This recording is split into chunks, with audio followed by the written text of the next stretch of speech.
It's cold, it's dark, it's raining, and I'm all by myself at 18 years old, traveling through Hamburg, Germany, trying to find my hostel.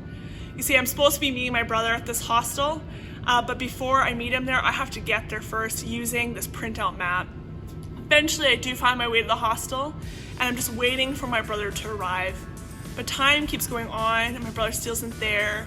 He was supposed to have arrived an hour ago, and so as time goes on, I'm getting more anxious and worried, and wondering if I'm gonna have to travel by myself or where my brother is. But finally, my brother steps through the doors, and I've never felt so much relief, because him being with me gave me comfort, it gave me peace, and I knew there would be protection there. And I'm sure at some points in life we all feel fearful, we feel uncertain, unsure of what the future is going to look like. Maybe now you're feeling some of that, and a disappointment and a sense of loss, maybe what was canceled, and we feel kind of alone, being isolated. We also know what it feels like to have someone be there with us when we're feeling low or things feel uncertain. And this is a theme that we see all throughout the Bible. We see God being with his people. We see this from the beginning of the story with Adam and Eve, walking with God in the garden. We see God's presence dwelling with the Israelites in the desert, in the tabernacle.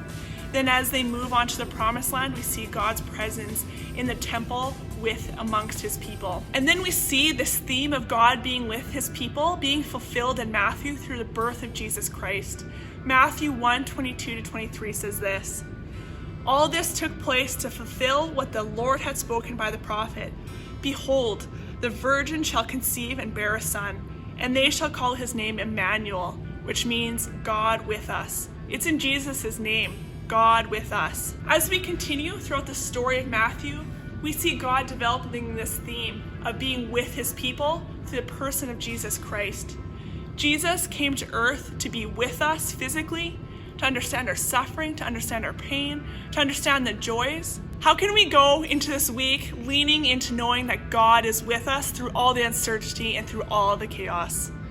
Also, a side note, if you want to get a great overview of Matthew before we start really getting to this book, head over to YouTube and search the Bible Project, the Gospel of Matthew, for a great overview of Matthew.